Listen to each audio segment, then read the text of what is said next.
Dr. Bradley Wolfe, and I'm going over Chapter 17 in the Public Speaking Project textbook on special occasion speaking. Special occasion speaking is just what it is, right? It's for special occasions. So it's not necessarily an informative speech or persuasive speech, but these have a very kind of more celebratory, to entertain, to celebrate, or to recognize something that's going on. So we'll go through a little bit about the background of the speeches along with different types of special occasion speeches. So this is when we're called to bring people together in community, to celebrate, to mourn, and just to appreciate one another, or kind of just the general idea of what a special occasion or ceremonial speaking is.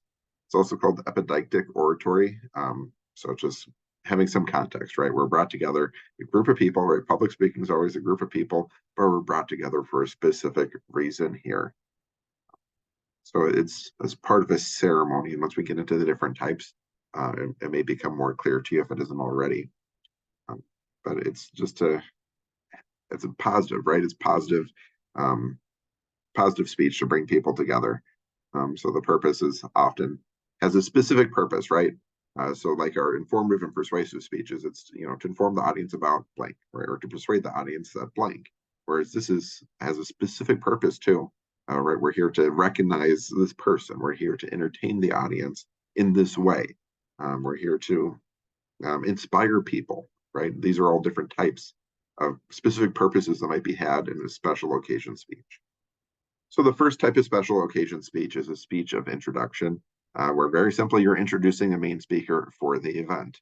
So you're going to provide a brief background. Again, these are very short because you're just introducing them. But your very short speech is 30 seconds maybe, where you're providing a brief background on the topic, or what the speaker is going to be there for, who the speaker is, right? Maybe reading their biography, just a very short biography of them. And you're going to invite the audience to warmly welcome the speaker. So it has an example here you can read through. But I think that just this one paragraph, it's highlighting more of that for me. But the main thing to keep in mind here is you're being this is more formal. So someone has a title. So like me, I'm doctor. So you'd introduce me as Dr. Bradley Wolfe. He's an instructor at Ridgewater College in the Hutchinson campus. And he's coming here to talk about whatever, right? Whatever I'm there to talk about. Now, a lot of times I've seen, sometimes they'll ask the speaker to introduce themselves. Then they don't need really a speech of introduction, just more part of the more formal presentation. But this is a speech of introduction is still very often used just to kind of have someone else introduce the speaker so they're not talking about how great they are, right? Have someone else. It helps boost the credibility, right? We're thinking about ethos here. That the credibility of the speaker is going to be boosted with this speech of introduction. How are you going to let the audience know this person's credible? They're going to be enjoyable to listen to. And so let's get excited about the presentation and welcome them here. So that's the speech of introduction.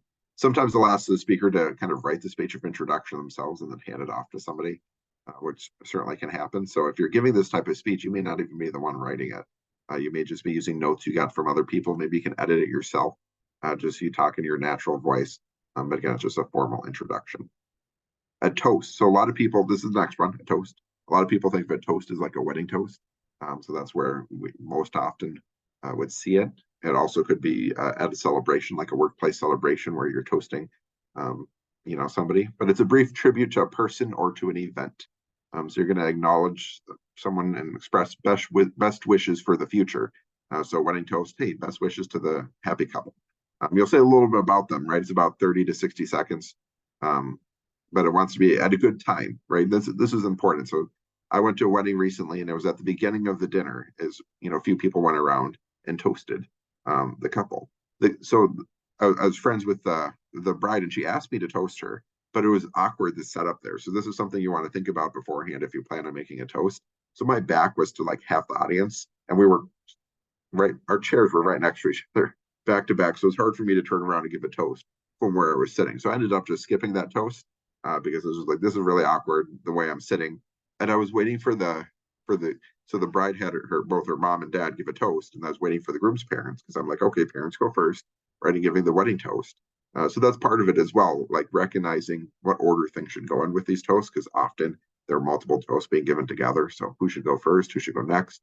Then the bride's parents went, so I was waiting for the groom's parents, and then they didn't give a toast right then. Then a little bit later, the dinner, the groom's mom gave a toast, but the dad never did. So I'm just like, so I was in an awkward sitting situation, and I was waiting, again, deferring to the parents to give the toast first because that's what I thought was right in that situation. But again, it may be, the bosses give the toast first, or a certain person gets it started. Maybe if you're more confident and you've done it a few times, you want to be the first person getting it started. But if you haven't done it before, you may follow up someone else and give a toast of your own. Um, so again, that's something to keep in mind, just the order. And again, keeping it short, 30 to 60 seconds. You don't want to ramble on or take too much time away from the event itself. Toaster is supposed to be short. Same with the speech of introduction. It's supposed to be short, and you don't want to take away from the speaker. So a lot of these special occasion speeches are shorter in nature. And while the toast should be prepared, you want to try your best to come across as spontaneous. So it shouldn't be memorized or delivered from a manuscript, but you have your key points. So it's more of an impromptu speech, but you'll have few key points. Here are things that I want to talk about, or here's a story that I want to tell about this person. Sometimes, like wedding toast, and maybe somewhat embarrassing or funny about the bride or the groom, to include there. So those are, again, more things to keep in mind with the toast. Then a roast is, again, really making fun of people. So it's a particular kind of toast. So it's within that toast category, but you're really poking fun at someone, that's honoring them in a friendly way. So maybe you've seen the Comedy Central roasts where people gather some of their friends or colleagues to come together and roast them, make fun of them, a little bit teasing back and forth. So some of those can be very, um, kind of brutal. But it's meant in good fun. So that's the important thing about a roast. You're not doing it to be mean, but you're doing it in a specific situation that calls for a roast. Again, we're coming together to roast this person. Or at the White House Correspondents' Dinner, which is an annual dinner that normally the president attends and then members of the press. So you're making fun of, often roasting the president, often roasting the press a little bit, or other politicians. So it's a specific situations that's built for a roast. In Minnesota, we have a similar thing to the White House Correspondents' Dinner, that some politicians go to and the media goes to, and to kind of just have fun and get along together. Because sometimes there's tension between media and politicians. So it's a time for them to come together and just, laugh together. So that's the point of a roast, is for people to laugh together while honoring people and honoring, often people in a position of power. There's one episode of The Office, if you like The Office, where Michael Scott tries to get them to roast him, but it's done more mean. It's not, there's not that. Often you'll follow up a roast with making fun of them. Oh, but I really, enjoy them, and you say positive things about them as well. So you need that balance between the roasting, the hubris, making fun of them, and also those positive aspects of, I really appreciate them. They're, great at, and for these reasons or whatever it is, it's meant to be friendly. But when you don't have that balance, like in the episode of The Office, people's feelings can get hurt. So it's, you have to be very careful with how you roast people. But often, I don't see roast being done just in everyday situations. Like you might go give a toast at a wedding. That's pretty normal to come across. You'll probably see speeches of introductions at conferences, or even in the workplace if you're inviting in a speaker. But the roast is not something I see as common. Those are more big events that happen. Then there's a speech to present an award to someone. So it's similar to a speech of introduction, but you're really elaborating on it a bit to say why the person's receiving the award and what they do to deserve that honor. You may work with the person receiving the award just to make sure you have all the details about them, to write it. But often it's the speech of introduction can be written by the person who's presenting, but presenting an award, normally you wouldn't write your own speech of how you're going to be recognized for getting the award. So, but it's often given by someone who knows them well, who's worked with them. So you have to find the right person to do that, presenting an award, so they can have a lot of details, but also they can work with them to make sure everything is being said right.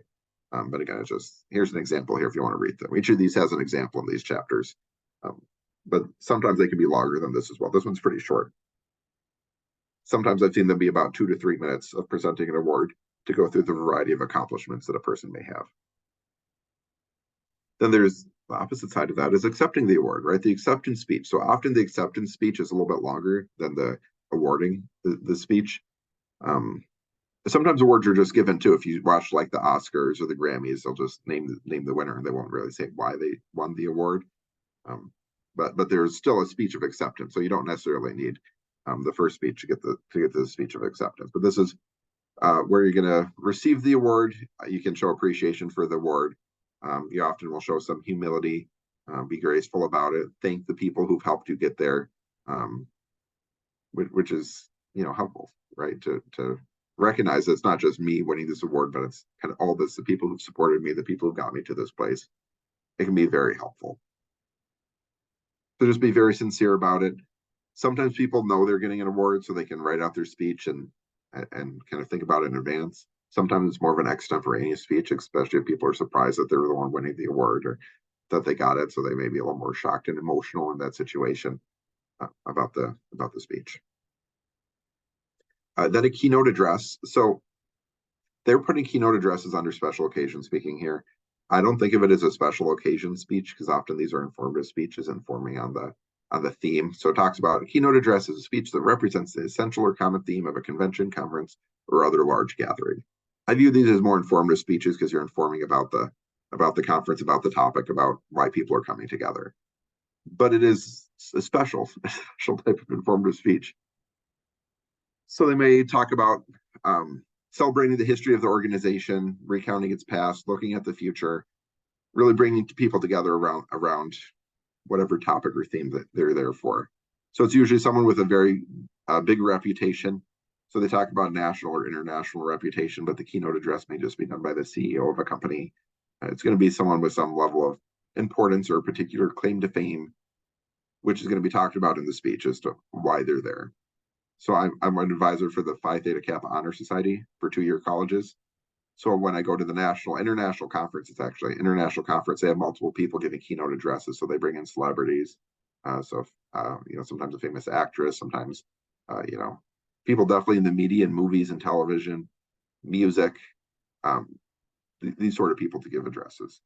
So again, a keynote address is usually someone with a lot of recognition. And then the executive director of the International Honor Society also gives a speech as well as part of the keynote address. And some of the students who are international officers will present some information as well.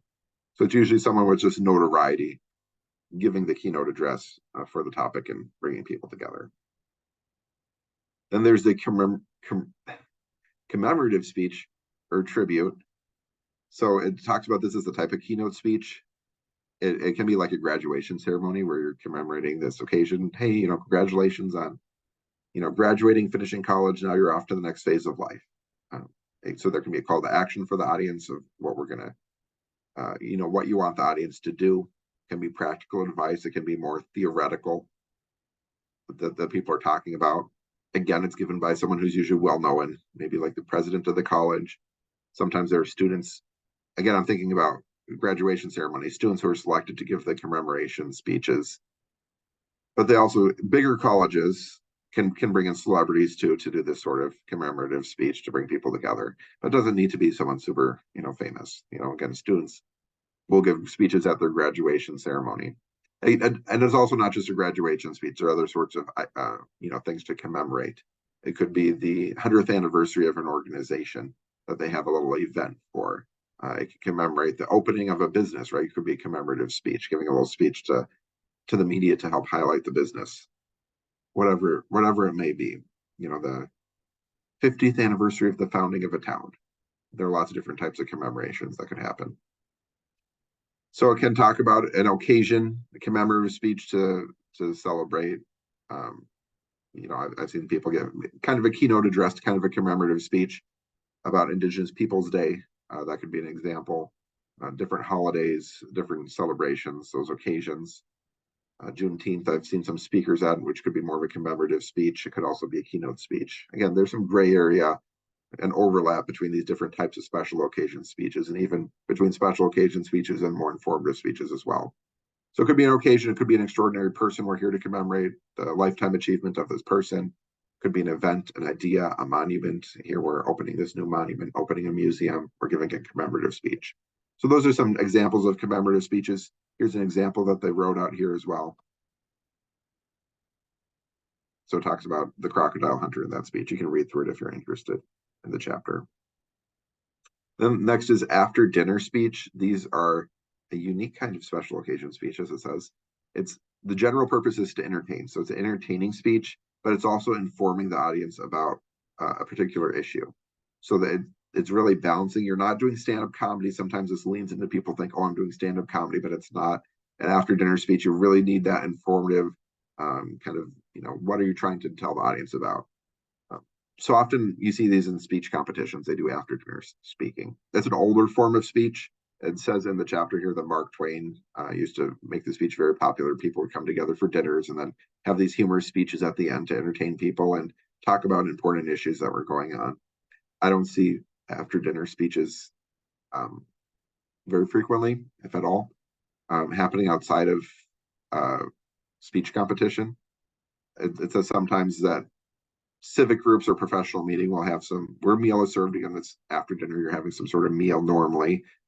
Theoretically, again, speech competitions, you're not eating a meal, you're just giving the speech. But it could be a professional or civic meeting that's scheduled to have some after dinner speeches to inform the audience about things that are important.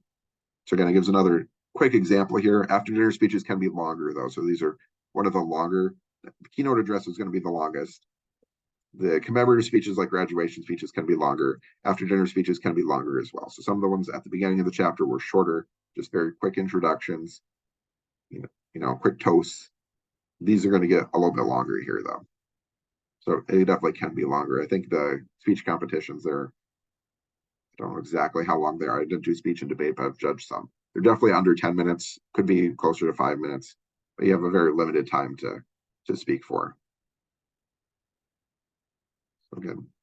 So some general guidelines, keep it short, right? If you're introducing someone, you don't want to overtake the time. If you're toasting, you don't want to overtake the event. If you're talking just about a special occasion to acknowledge what's going on, you don't want to, you're there to commemorate it, but you're not there to take over it, right? You're not the center of attention with special occasion speaking.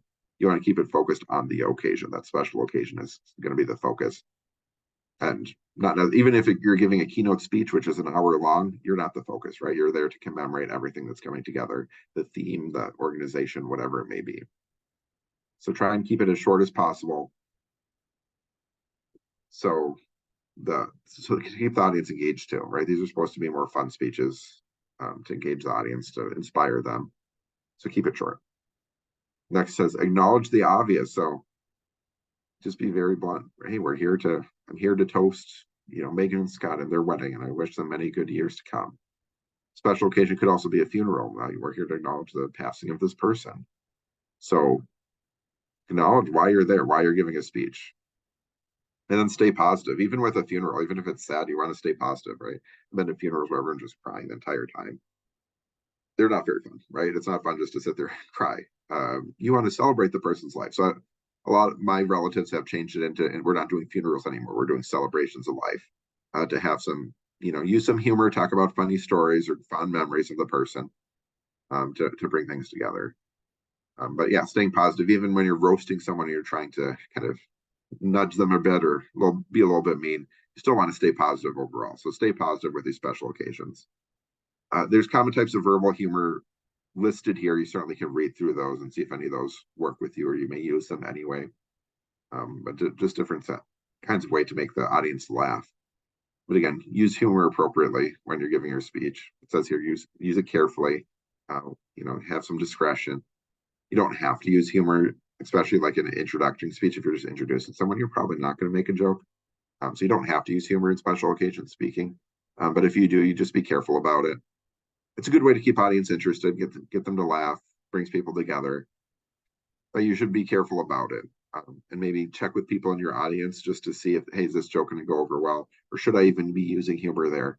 It's good to maybe check in with the people organizing the event about some of the jokes or humor that could happen. Some of them, again, after dinner speaking is supposed to be funny. Roasts are supposed to be funny. So some of these, you're going to use humor for sure.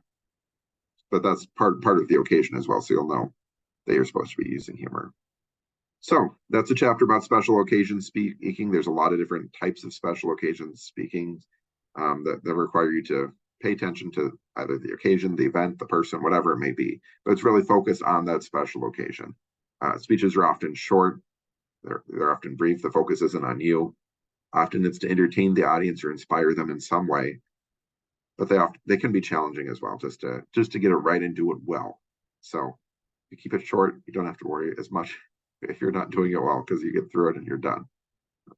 So especially like with the toast or or something like that. But go ahead and try it out, right? The more speaking you do, the better you're good at it. So don't worry, oh, I'm not good at this. I have no experience. Well, how do you get experience if you don't do it? Right? You have to try sometimes. So put yourself out there, try out some of these different types of speaking. And hopefully you found this video helpful just to go over different types of places where you may see public speaking. You may not even think of these as speeches, just a little toast that you're giving, but these are types of public speaking, types of those special occasion speeches that you may see around you. Just kind of going through your life every year, probably see a few of these special occasion speeches. So hopefully you found this video interesting and helpful.